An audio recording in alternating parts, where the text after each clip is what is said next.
What does it mean to be called crazy in a crazy world? Listen to Madness Radio, Voices and Visions from Outside Mental Health. Sponsored by peer-run support communities Freedom Center, The Icarus Project, and Portland Hearing Voices.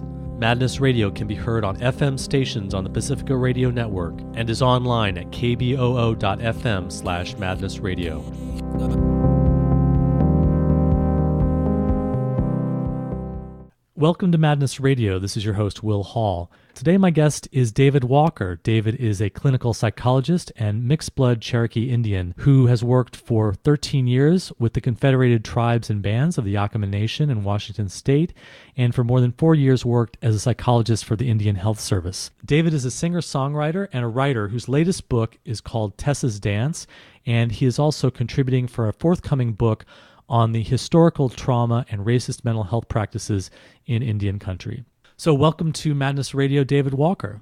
Thanks so much, Will. I'm so happy to be here. David, thank you for joining me on the show today. And it's also very personally meaningful for me to have you here with me today because I'm also mixed blood Indian, Choctaw Indian, and the Choctaw and the Cherokee are actually historically very closely connected. Our ancestors were on the Trail of Tears together.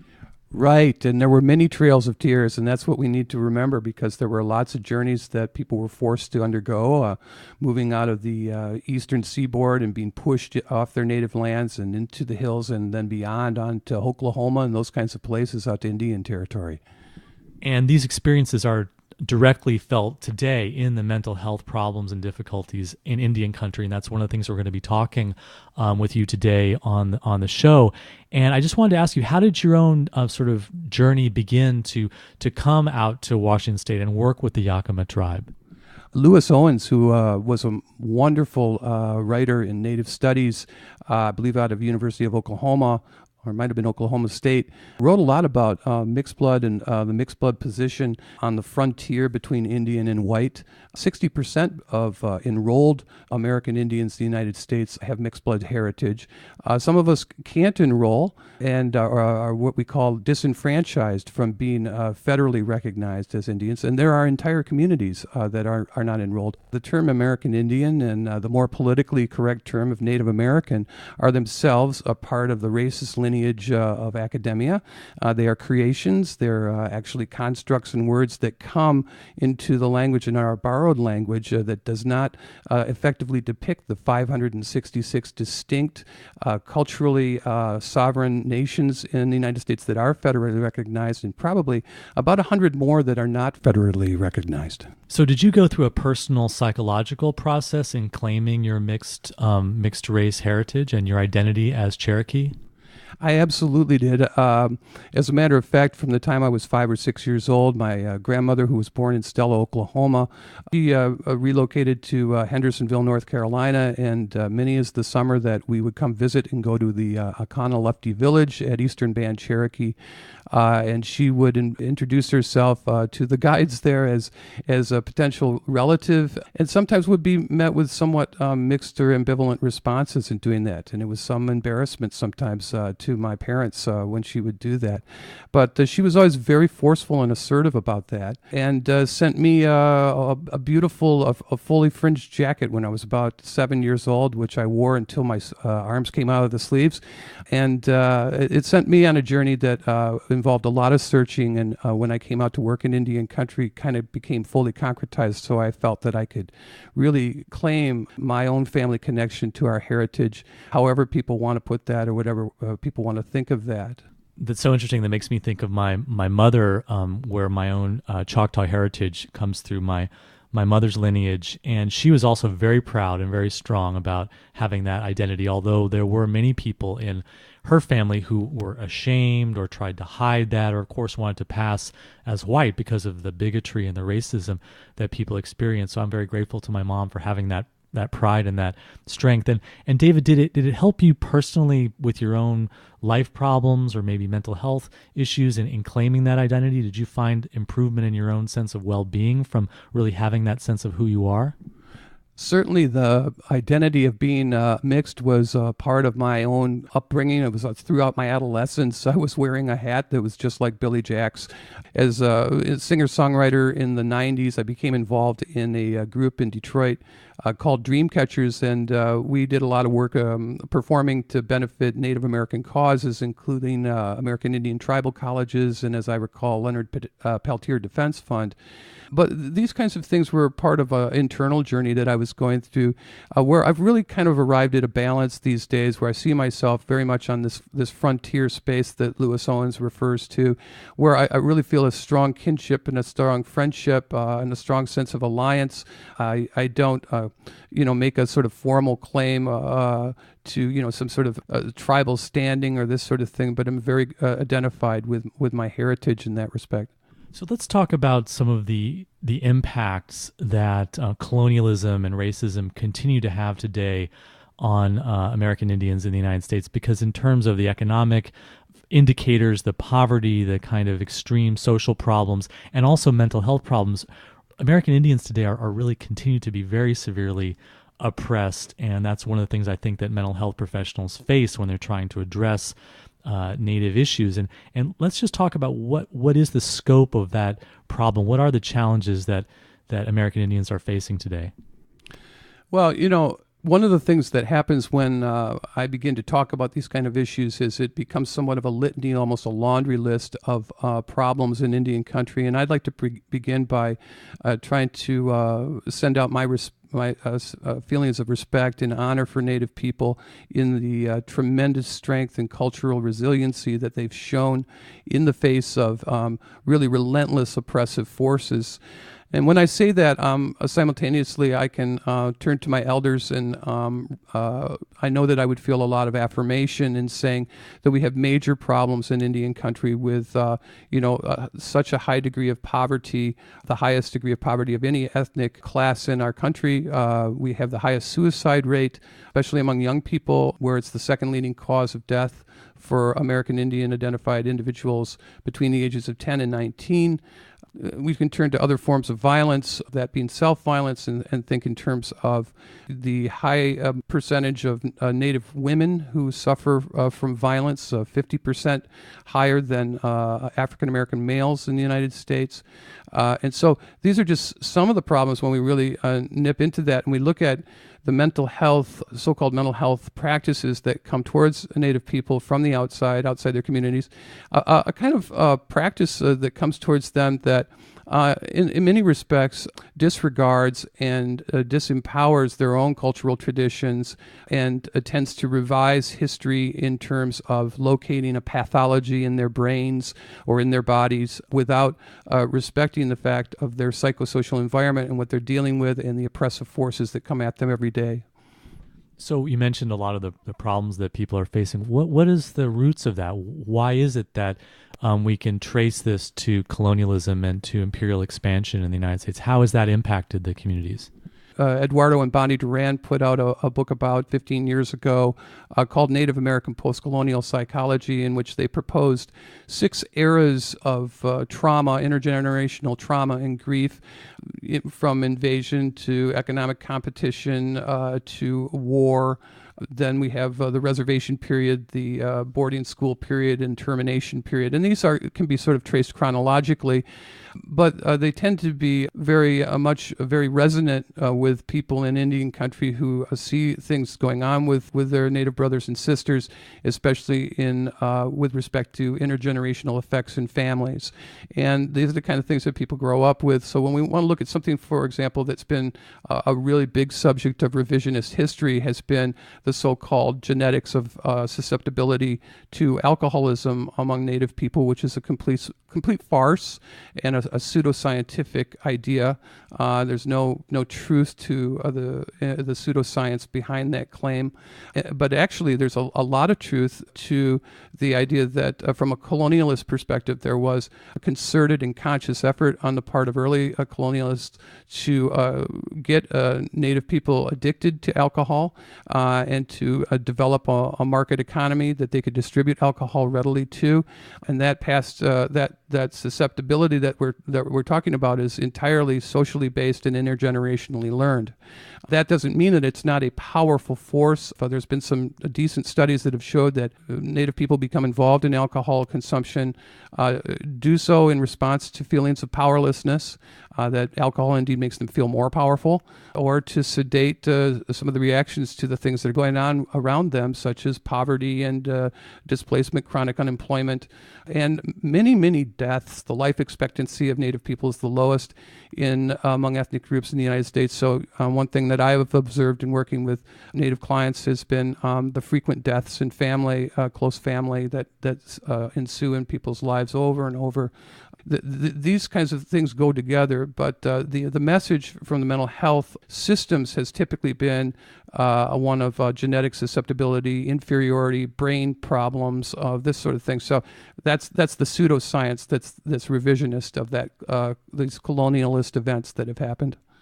You also said that the attention deficit disorder diagnosis is really an update of the idea that Indian children are feeble-minded. It's a continuation of the same message. Yeah. In the 1920s, with the American Eugenics movement, which was shared with the British Eugenics movement, there was a concerted effort within tribal boarding schools to demonstrate the inferiority of Native children. This is one of the first places where psychology really cut its teeth in an applied form in instituting and researching the use of intelligence tests in order to prove the inferiority of these children. Being labeled feeble-minded was one of the kinds of labels used back at that time. A lot of people have forgotten, I think, that the word mental health comes out of the mental hygiene movement, which was a component of the eugenics movement. And so when this happened, the feeble-minded label kind of took off, and this was a label that was applied to a lot of Native kids, and I think very unfortunately internalized it to some degree within tribal communities and also within the minds of providers to tribal communities, that a Native child shouldn't receive the very best in education from both a traditional cultural standpoint and from a Western standpoint, and didn't have the highest potential that they could reach. When we see these days Native children diagnosed with attention deficit hyperactivity disorder, aside from their potential cultural learning style being completely obscured by that label and by the various things that go on in their lives that maybe are brought about by the stresses within their environment, we also do that same task of pathologizing them as individuals, of saying that they have children with damaged brains. And this is a kind of message that is not really a new one. It's actually an old one. It's the same kind of message that's been given to Native people for hundreds of years now. So you think the mental health practices of today are essentially an updating of the same colonial racist practices that have characterized U.S. history towards American Indians? In Indian country, the primary provider of health care is the Indian Health Service. The Indian Health Service is obviously connected with the federal government and is a descendant provider from the Public Health Service. The Public Health Service mandates that providers use certain best practices in providing services, and one of those practice standards is to let a person know if they come in complaining of feeling depressed, to let them know that they're suffering from a chemical imbalance, and that the first line of defense in that chemical imbalance is to provide them with an antidepressant. Okay, so this is a standard of practice. It's a very strongly based medical model approach. It also is completely fallacious with respect to the science behind it. It's a disregard of the lived context and the humanity of a people who have suffered oppression for generations. These are descendant practices that also have to do with the socialization of providers in how to think and what to think about with respect to providing mental health services. And it's unlikely that the federal government itself is capable of formulating or talking about an approach to that which it has itself inflicted upon Native people. So this is much like a perpetrator trying to formulate what's wrong with the victim. Part of the problem, what you see there in the Indian Health Service with respect to these very confined models around labeling people with DSM labels based in the Diagnostic and Statistical Manual. As they get these labels, they begin to develop a sense of stigma among Native people, which we know interferes with attempts to obtain employment and other things. those practices are descendant from the same practices that happened in the 1920s and 1930s. In fact, the same kinds of things that happened at the Hiawatha Asylum for Insane Indians, which was closed in 1933, the only lunatic asylum in the United States, so-called, that actually was specifically set aside for the incarceration of Native people. You said that treatments for attention deficit disorder, so-called attention deficit disorder, really ignore the cultural learning style that Native people may have. Tell us a little bit more about that. Cultures differ in their approach to learning and teaching. But I would say that one of the observations I would have from my own experience at Yakama Nation is that children are taught in what we would call an apprentice-style learning, where you work with someone in an active way as they model the kinds of things that need to be learned, as they show and tell and talk about what's being done, and they provide you with an opportunity to try out a behavior that needs to be learned.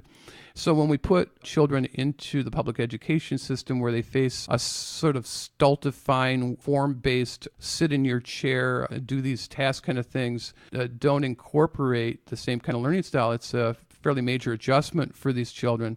And in addition to that, they may show a kind of defensiveness around their own cultural stance. So children can be aware, and youth can be aware, that this is not part of their world, this way of learning. There's been some discussion out of Evergreen State College, Charles and Costanino's work, looking at the idea of something called oppositional identity, where a child in the educational system will, for sake of retaining their identification with their home cultural community, will retaliate against efforts to teach them in such a culturally unfriendly way by simply sort of shutting down and closing off to school.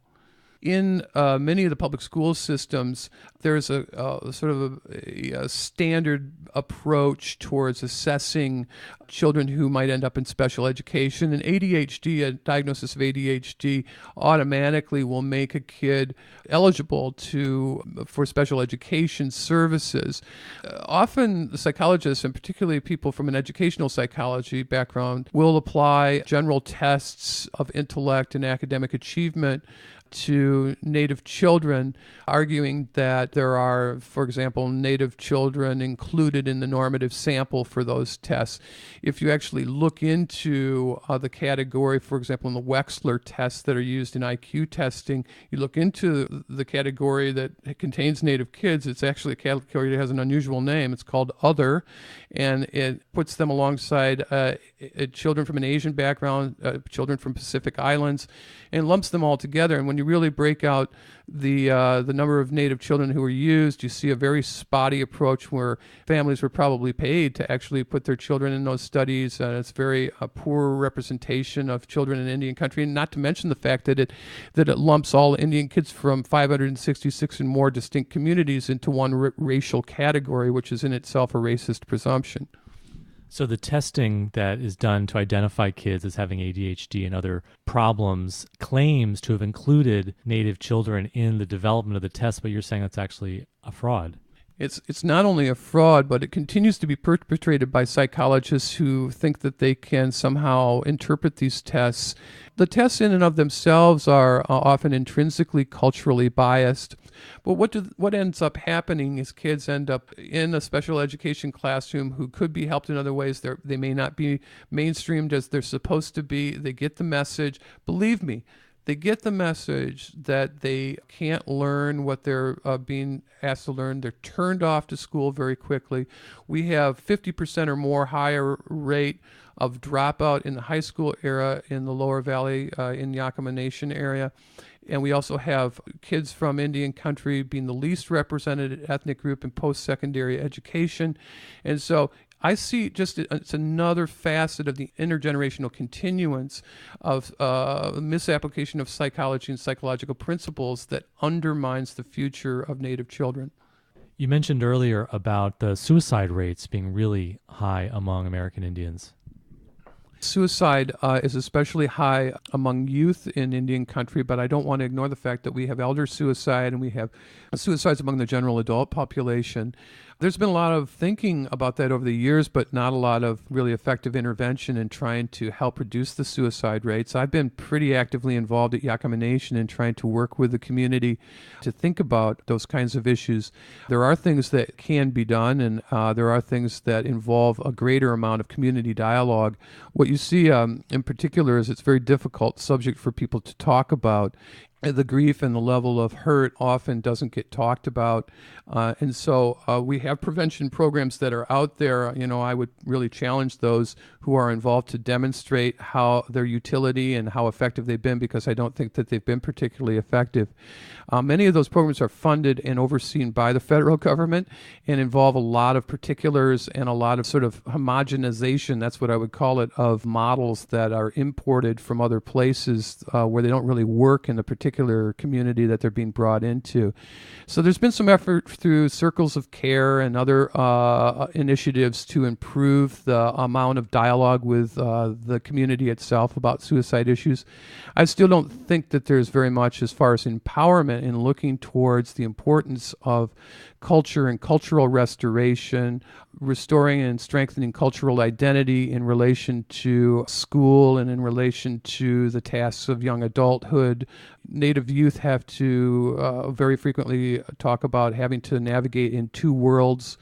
And so they are susceptible to countering feelings of helplessness and hopelessness as they move up against systems that are chronically against them. And kids will, very unfortunately, give up.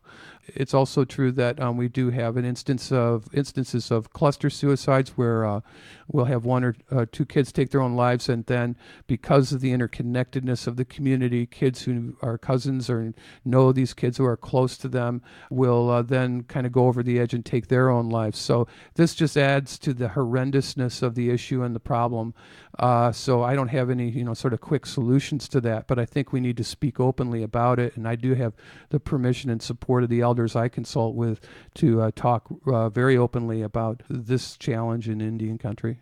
This has been a very difficult picture that we're looking at about the difficulties and challenges and the continued violence and emotional suffering that's going on in Indian country. And you and your work, when you moved to Washington and began working with the Yakama Nation there, you started to develop some very innovative programs. Tell us about that, and tell us about what is some of your vision and the things that you've been talking with other folks in Indian country about. What are some solutions, what are some ways forward to move us beyond the limitations of a legacy of colonialism and violence and towards something that really truly starts to address what is one of the most shameful and overwhelming parts of the society in the United States, the way that we're treating American Indians? I've been more or less very fortunate in being allowed to be not only challenged but re-socialized by my native friends at Yakama. Have helped me over the years to understand the situations that they face, and have really, in many respects, I've been sort of taken under the wing of several people to try to understand what I'm working with. I had to really kind of deconstruct and undo my own models and ideas as a psychologist, and I'm so grateful for the process of relearning and kind of deconstructing where I was coming from, that I was kind of allowed to go through in becoming an active part of the community and being welcomed into people's homes, and going to sweat lodge, in being part of ceremonies, being invited to namings, and even being invited to not just one funeral.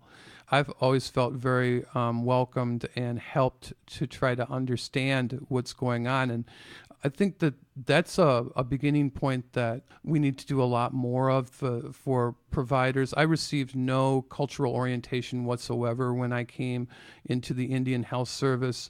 There was no attention to my role or what I would be about from that perspective. I was basically left to my own devices, so I was really fortunate actually that I got into so much trouble and ran into so much hostility as I kind of pushed back on the medical model that was in in the Indian Health Service, and then ended up being sort of received by open arms in the community.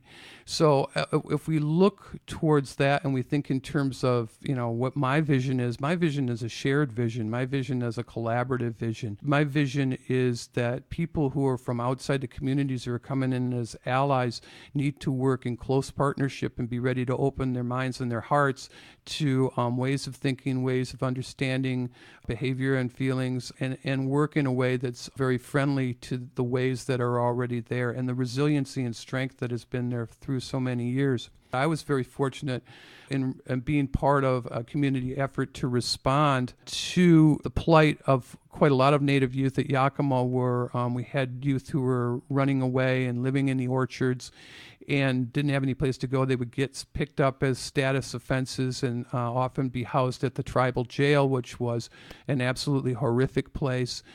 And so we worked all together, and I was able to help bring in some other community partners, the Enterprise for Progress in the Community from up in Yakama and the State of Washington Department of Child and Family Services.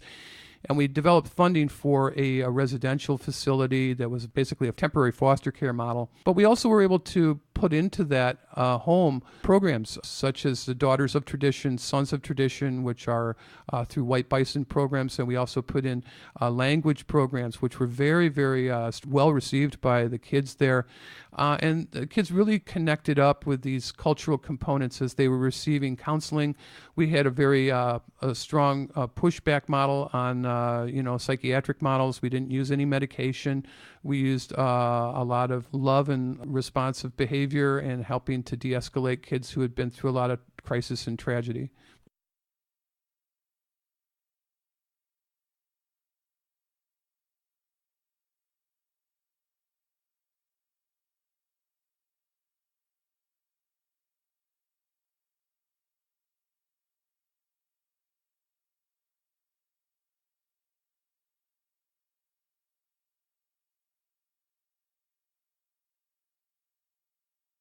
When you say you put in a number of cultural programs in this foster care center, how did you do that? What were those programs like?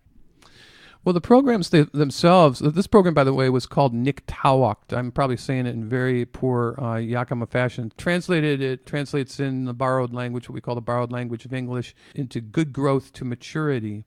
And my good friend, my Kala, my adopted grandma, Lavina Wilkins, who is the head of the language program at Yakama Nation, composed a set of traditional virtues.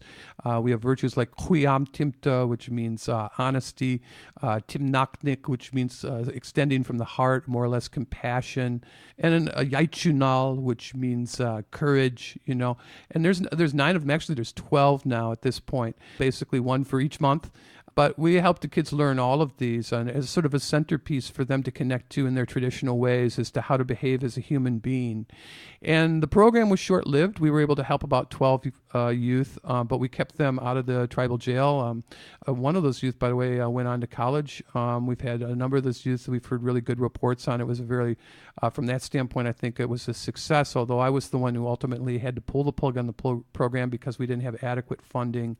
So I had to walk away from that, but I stayed on contract with the nation and continued to be in a consulting relationship as they took over their own mental health functioning and founded the Yakama Nation Behavioral Health Program.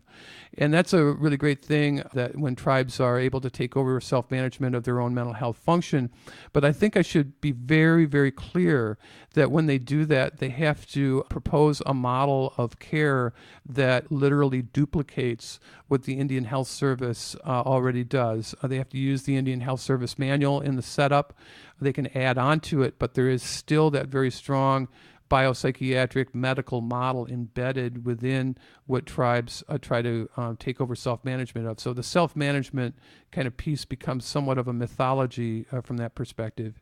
They're encouraged to develop their own mental health systems independent of the Indian Health Service, but still they're required to basically just duplicate the business as usual in a lot of ways.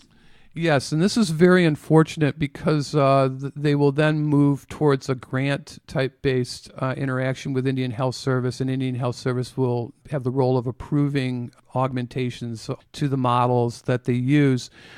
So there is some room to be flexible there, but at the same time, the Indian Health Service has not received a funding increase in over 25 years in the face of massive rises in healthcare costs. So what you have is a system where the Medicaid dollars become the primary source of funding to offset the lack of sufficient appropriations through Indian Health. And once we're dependent on Medicaid funding, then we have a whole other model that comes into play of meeting Medicaid standards for provision of services. And you're moving to basically a community mental health approach that has no recognition of Native American culture or any of its caveats embedded within it, and is also going to emphasize very short-term medication-based, stigma and label-based kinds of approaches to responding to people dealing with primarily with oppressive experiences. David, tell us about your novel, Tessa's Dance.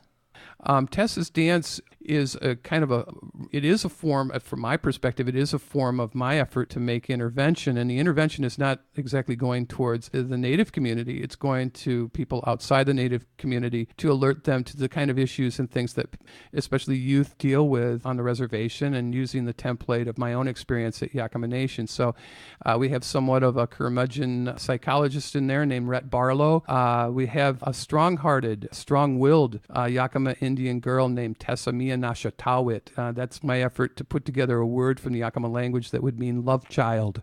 So she's come from a tough background. She's been through a lot of traumatic experiences. She's been in the foster care system. And the two of them meet and form a fragile but important kind of bond between each other as they try to help her migrate through the world of Native youth gangs and methamphetamine and the kinds of things that she's facing on the reservation. Now, this novel really came about because when I attempted to write a nonfiction book, which was going to be called Speaking in the Borrowed Language, Mental Health Practice as Cultural Oppression in Indian Country, I made a proposal to a prominent literary agent in New York, and I told her of my design was to take Native American mental health literature and show how strongly it is disconnected with the experience day-to-day of Native people, with some rare exceptions. And I was going to do that by sharing some of my anecdotal experiences at Indian Health Service. And she strongly cautioned me that I was in line to be sued if I went along with what I was intending on doing. So she said, "Why don't you fictionalize your experiences?" I decided initially that I was resistant to that, and then I got laid up by some health problems and got started on the book. So the book has been finished, and I'm very glad to say, I approached it with some nervousness in positioning it before my Yakama friends, but it's been received with a lot of good feeling, and people seem to really like it in the Yakama community itself. They feel that it really reflects the experience of at least some, if not a lot of their youth, and what they have to face. And Tessa becomes sort of a heroine who represents, in a way. And then for people who have no familiarity with the experience of Native people in a reservation-based community and their youth, it's becomes an eye-opener, I think, at the same time as I hope I've told a good story. People, it is somewhat of a thriller. Tell us a little bit more about the book. You said that it really reflects the struggles of Indian youth in the Yakama Nation. Yeah, probably one character in the book I could mention other than Tessa is Jack Bree. Jack Bree is a biker type guy who comes from a European background. And, with all respect to European descendant people, I constructed a person who is kind of our villain, where he's coming from. He is a hustler of Native women. He's a troublemaker. He's a drug dealer, and he's a gun runner. Jack Bree, the character, is based on certain kinds of criminals that actually have been part of Native American experience. We have had probably 15 unsolved murders at the Yakama Nation of Native women. There's been some question as to who was involved in these murders, whether we were dealing with a serial killer or maybe several serial killers. The responsible people for enforcing law around felony level crimes like that is the FBI. And the FBI and Native people have had a very poor relationship over the years, especially since the Leonard Peltier incidents at Oglala, and also since Wounded Knee. These kinds of crimes that are perpetrated especially against Native women, I wanted to sort of reflect some sort of way of describing the outsider crime coming towards Native women in particular and the threat there. So I created the character of Jack Bree to do that. I also created good white people in there as well. But we had to have some way of describing what people are up against, and Jack Bree is sort of the symbol of that. In terms of Native people surviving and continuing to grow and thrive and continue into the future, what are some of the strengths that they draw on? I think it's spirituality has been an important part. Can you tell us about what it is that helps the survival of these traditions and these peoples? Well, I don't really care what study you look at in Indian country that has to do, is more or less an overview study of what kind of works, quote unquote, with helping Native kids and Native families. But restoring connection, restoring cultural ways, reconnecting with one's heritage in a positive way, these kinds of interventions, anything that supports that kind of approach, that's the single strongest preventative for emotional and behavioral problems in Indian country. There's nothing really that approaches the effectiveness. If you want to talk about the so-called evidence-based movement, there's very strong evidence for restoring and supporting cultural identity and cultural connection and community interdependence and connectedness in Indian country. Very strong support for that. So everything that I tried to do as I worked on Niktawakt and worked in other ways has always been to recognize the strength of the community and especially the strength of eldership and the wisdom of the ways that have been there, even if those ways have to some extent been corrupted or been interfered with, leaving it towards Native people to figure out how to reconstitute and reformulate where they want to go in their future is very, very critical. There's a wide variety of spiritual ways and spiritual paths. It would be kind of a romanticized misconception from outside, if you're not familiar with Native people, to think in terms of, some sort of Dances with Wolves fantasy along those lines, which Dances with Wolves is clearly a very strong fantasy. But at Yakama Nation, what you have the Indian Shaker tradition, of which there's basically two kinds of styles of Indian Shaker movement, an amalgam of Christianity and traditional spiritual beliefs on Yakama Reservation kind of put together into one religion. It came through a series of visions that were had by a man named John Slocum in the late 1890s, and has taken off in not just Yakama in the Pacific Northwest, but also in many Native communities around the Pacific Northwest.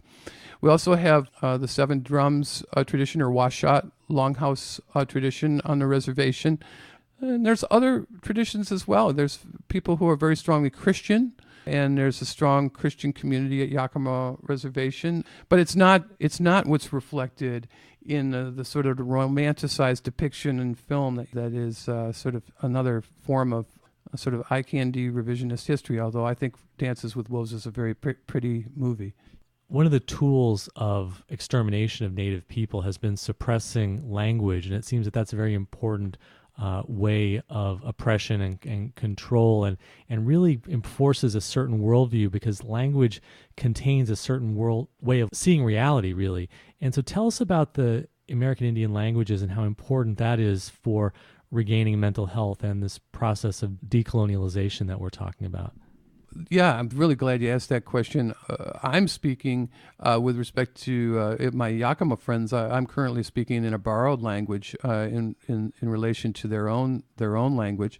But there's many Yakama people who don't necessarily know their own language or know their languages. There are many Native people who don't know their own native language. And I think that's because early on it was recognized that not only could Native people communicate in secret because government authorities didn't understand these languages frequently, but also I think on a deeper level that these languages have a different world, contain a different worldview, and not being fluent in Yakama language or for that matter Cherokee language, I can still reflect on some of the things I've been talked to about the languages as I've gotten to know Lavina Maikala, Lavina Wilkins, program manager at Yakama Nation language programs.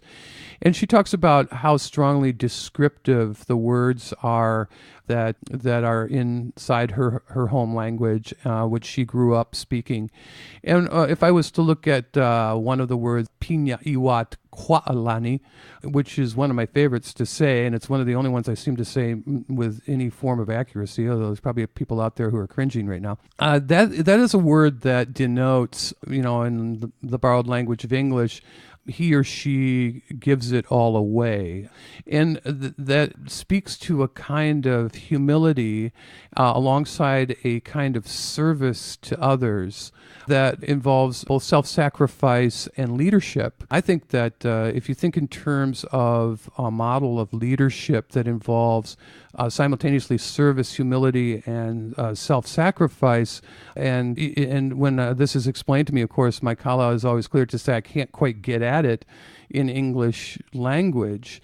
It speaks to, wow, what do we have to learn from that language in the broader perspective with what's going on in Washington, D.C. right now? You find that, within these languages, there's a lot of appreciation for an underlying creator or creator principle that gives rise to every being and every life form and every object that you see. And simultaneously, there's no necessary distinction between subject and object as we have in Western language and English language, where the self is seen as so as separate from the world around oneself. So, and by the way, if you think about that in terms of mental health, what that means is that it's much easier to in a world that's separated between subject and object, it's much easier to locate pathology in the subject as opposed to seeing the subject in the context of a bunch of interdependent, interconnected phenomena. I found that the Western notion of balance between, four directions of heart, body, mind, spirit, that is coming into balance between those different parts of oneself, is much more accessible than thinking in terms of deficiency, impairment, something's wrong with you. And those are the kinds of things that come at people from a Western mental health perspective. Another word that we have from Niktawakt virtues is Wapitat-Tatawakt, which I know I'm saying poorly. Wapitat-Tatawakt refers to service to community and service to family. But it gets at something much more deep than that, which has to do with always recognizing one's own interconnectedness and interdependence with others in everything you do. And so what does that imply from a mental health perspective?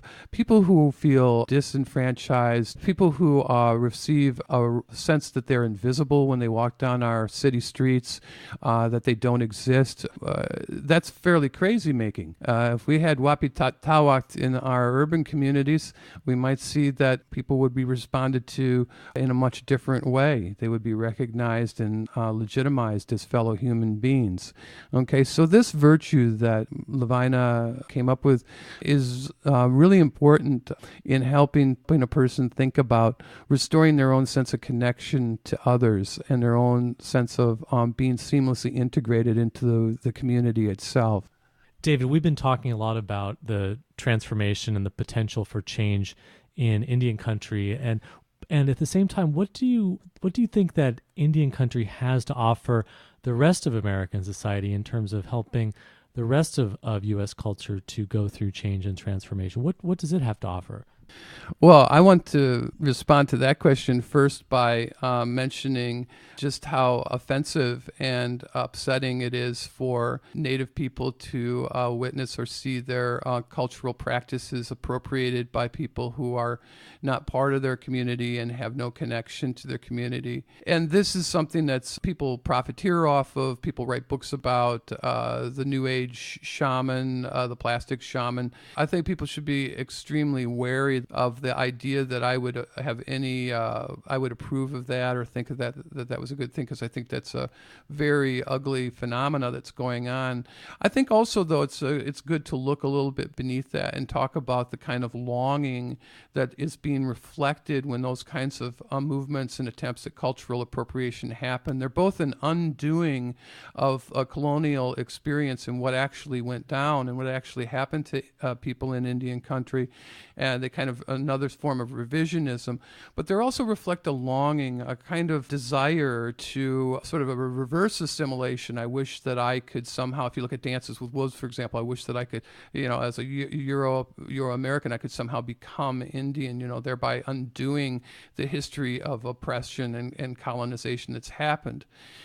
But there's more to it than that. I think also that my own experience, and this is just purely my own personal view and my own spiritual journey, is that Native people, indigenous people worldwide, people who we identify as the people who have suffered the most from colonialism and suffered the most from having to defend and retain and keep, even in hiding and at the risk of going to prison or being subjected to violence, have held on to ways of being human and ways of exploring life and learning about the world for centuries and centuries. They've sustained these ways in the face of all this coming at them.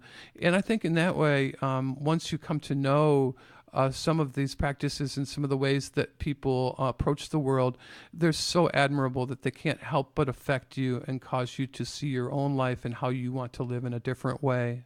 I think also there's a way in which, looking at indigenous cultures from the perspective of European culture, we can tend to romanticize those cultures and say, oh, well, the way that Native people were treated by the tribes, the way that they treated mental health problems, or the way that they dealt with conflict, or the way that they dealt with the earth was always so much better. And if only we could just go back to this romantic reality. But actually, it turns out that cultures are cultures wherever they are, and there's good qualities and bad qualities, and things are complicated. I remember having a conversation with Lavina about child abuse, and I asked her, Kala, come on, are you saying that there was never any incidents of child abuse, sexual abuse in the Yakama community prior to the coming of the Europeans?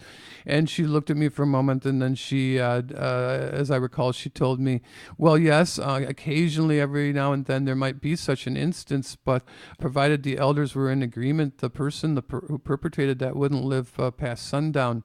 So one thing that you hear from people among the elders at Yakama Nation is a very constant reference to the unwritten laws. And that's an important thing to think about. For example, there was no necessity, according to reports, of policemen or a police-type entity. And so when police were brought in the formation of tribal police to try to force people, for example, to give up their children to the boarding schools, to forcibly kidnap their children. This was an entirely foreign entity. When people were arrested to be tied up by handcuffs and this sort of thing was a foreign experience to them. In fact, the word walik aklama, which is Yakama word for policeman, means one who ties another up in bondage. There is this romanticizing of what went on in the past in Indian country. I do think that we need to be careful to recognize people in Indian country for the real humanity that they contain and who they are when we talk to them and interact with them and get to know them. I had a mentor in graduate school who used to give us the caveat, beware the tyranny of your benevolence. And I think that many of the things that come towards Native people from a mental health standpoint are tyranny disguised in the form of benevolence. So we have to really, if we're going to be conscientious, take all that apart and do the best we can to, in partnership and collaboration with Native people, to reconstruct it in a way that's suitable to them and seems to be a source of help. David, we are just about out of time. Remind us about your book and also tell us how people can get in touch with you. Sure. My website is tessasdance.com. That's TESSASDANCE, all one word, .com. And if people want to write me, it's I have to spell it out for you. It's David Walker, all one word, DAVIDWALKER, at anisahoni.com. And that's spelled ANISAHONI.com. It's a Cherokee word, refers to the Blue Medicine people who were the protectors of children. David Walker, thank you for joining us today on Madness Radio. Thanks very much for having me, Will. I really enjoyed it. You've been listening to an interview with David Walker. David is a clinical psychologist and mixed-blood Cherokee Indian who has worked with the 14 confederated tribes and bands of the Yakama Nation in Washington State for the last 14 years and has worked as a psychologist for the Indian Health Service. He's a singer-songwriter and writer whose latest book is called Tessa's Dance.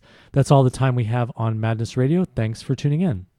You've been listening to Madness Radio, Voices and Visions from Outside Mental Health, co-sponsored by the Icarus Project, Portland Hearing Voices, and Freedom Center. Madness Radio is hosted by Will Hall and producers Leah Harris. Madness Radio is based at KBOO in Oregon and can be heard on FM stations on the Pacifica Radio Network. Listen on the internet at madnessradio.net and on iTunes. Contact us at radio@madnessradio.net.